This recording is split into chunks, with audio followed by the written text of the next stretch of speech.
Esse episódio é um oferecimento World Wine, há 25 anos desbravando os melhores terroirs. Bem-vindo ao podcast da revista Adega. O tema hoje é fermentação. Como se sabe, uma etapa fundamental no processo de produção de vinhos, transformando o sumo de uvas frescas em bebida alcoólica. Grandes vinícolas costumam ter uma espécie de pupurri de recipientes de fermentação e estágio do vinho para literalmente poder testar o que fica melhor em cada tanque ou barrica.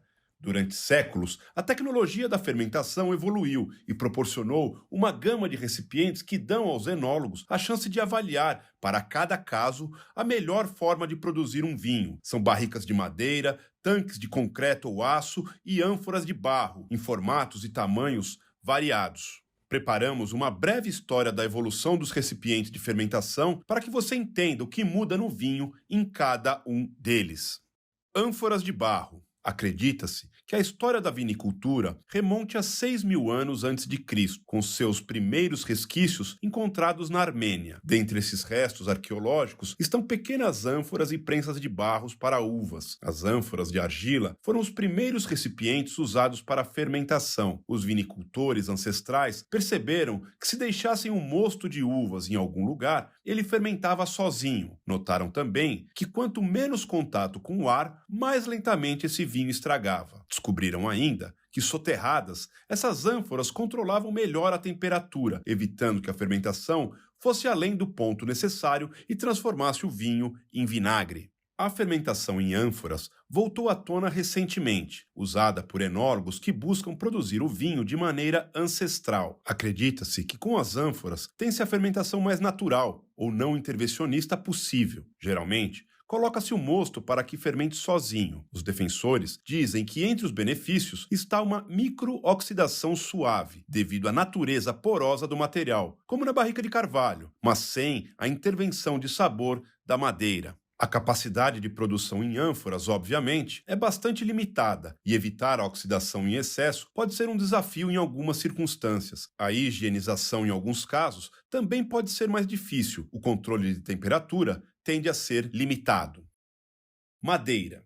Pesquisas sugerem que a fermentação em recipientes de madeira seja quase tão antiga quanto a feita em ânforas. Assim que dominou o uso da madeira, especialmente do carvalho, os vinicultores passaram a criar diferentes recipientes com ela. Disse que as primeiras barricas foram feitas por volta do ano 300 a.C.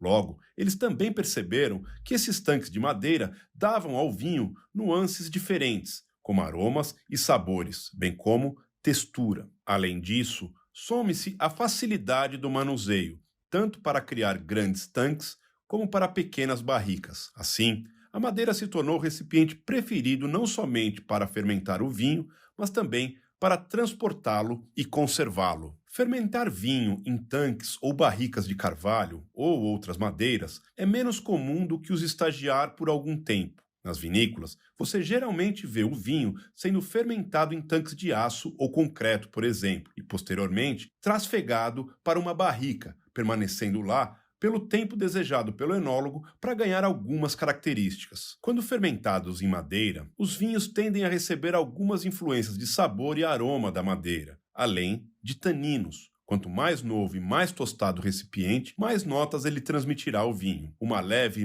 microoxigenação, que ajuda a dar tons mais suaves e delicados ao vinho, também ocorre na madeira. A madeira tem uma propriedade de isolamento que mantém as fermentações mais quentes, o que pode ser algo bom, mas necessita de rigoroso controle de temperatura. Como as superfícies dos tanques de madeira são texturizadas e porosas, o vinho penetra na madeira. Isso pode ser prejudicial se micro-organismos se alojarem ali, exigindo que esses recipientes passem por constantes processos de limpeza. Barricas e tanques de madeira geralmente possuem valor alto, e caso a ideia seja aportar notas de madeira ao vinho, não podem ser usados por anos a fio.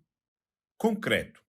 Uma espécie de concreto já era conhecida pelos romanos, mas o uso industrial do concreto, como conhecemos hoje, só ocorreu mesmo durante o século XIX. A facilidade de criar e moldar o recipiente de concreto fez com que ele assumisse um protagonismo na vinicultura. A porosidade do material, contudo, revelou-se um problema, que acabou sendo solucionado somente com a aplicação de resina epóxi. Isso facilitou sua higienização e manutenção. Uma sutil microoxigenação também pode ser observada nos vinhos fermentados em concreto. Hoje, os tanques têm sido produzidos em diversos formatos, incluindo ovais, para manter a suspensão das partículas graças ao fluxo interno do líquido e, assim, dar ao vinho nuances singulares de textura. O concreto é mais barato e adaptável para preencher qualquer espaço disponível da vinícola. Diferentemente da madeira, é um recipiente bastante neutro, aportando poucas características ao vinho, tendo o caráter mineral como um ponto. Pode ocorrer uma microoxigenação, mas muito delicada, e geralmente após vários dias.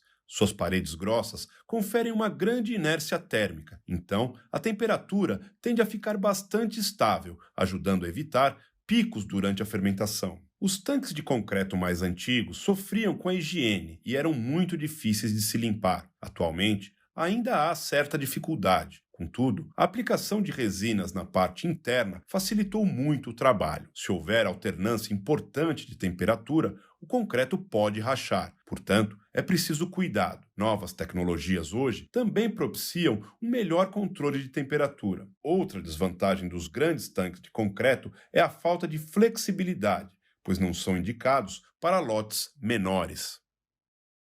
Aço inoxidável. Esse material foi originalmente emprestado da indústria de laticínios na década de 1960 e é, provavelmente, uma das maiores inovações na vinificação moderna. Acredita-se que o maior incentivador do uso de tanques de aço inoxidável tenha sido Robert Mondavi, que prontamente percebeu suas vantagens. Depois de anos de uso na América, eles se espalharam pela Europa, tornando-se o principal recipiente de fermentação, devido às diversas vantagens que apresenta, principalmente em termos de limpeza, neutralidade e controle de temperatura. Atualmente, é quase impossível não ter ao menos um tanque de aço inoxidável em uma vinícola. Dependendo da necessidade dos enólogos, eles podem assumir diversos tamanhos e formatos, incluindo cilíndricos, tronco-cônicos, ovais, etc. Fácil de limpar, fácil de se controlar a temperatura de fermentação, geralmente devido às cintas térmicas posicionadas em locais estratégicos, muitas vezes monitoradas por computador, e totalmente neutros. Essa neutralidade faz com que os aromas e sabores do vinho se expressem exatamente como são, sem quaisquer interferências. Os tanques de aço inoxidável podem ser usados para a vinificação eficaz de qualquer tipo de vinho, branco, tinto, rosé, espumante. A facilidade de moldar os tamanhos facilita o trabalho dos enólogos, que podem fermentar grandes quantidades ou micro parcelas. Tanques mais antigos geralmente eram fechados no topo e precisavam ser adaptados para a produção de tintos. As cascas tendem a flutuar e ficar sobre o mosto, e para ganhar cor, esse chapéu precisa ser afundado periodicamente. Os tanques, especialmente os mais tecnológicos, costumam ser bastante caros. Todavia, podem ser usados quase que indefinidamente, amortizando os custos ao longo dos anos. Bom, vamos falar agora sobre os diferentes formatos. Cilindro. Os tanques cilíndricos, geralmente de aço inoxidável ou madeira, são o formato mais comum. Nos de aço, geralmente, as bases são inclinadas para facilitar a retirada do líquido. Além disso, cintas térmicas são posicionadas em várias alturas para melhorar o controle de temperatura. Tronco cônico. Disse que nos tanques de formato tronco-cônicos há um retardamento da suspensão das borras. Neles, a submersão ou a quebra do chapéu, as cascas das uvas que ficam em suspensão, pode ocorrer de forma mais eficiente. A forma faz com que haja uma superfície de contato maior com a área de resfriamento. Aponta-se ainda que a extração de fenóis e aromas é acentuada. Oval.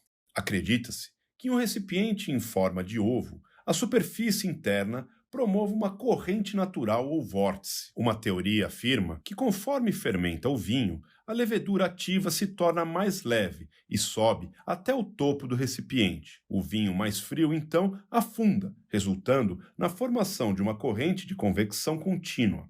Esse vórtice faz com que as borras permaneçam em suspensão durante a fermentação, ajudando assim a construir a textura e o sabor dos vinhos. Esse episódio foi um oferecimento Worldwine, www.worldwine.com.br. Há 25 anos desbravando os melhores terroirs.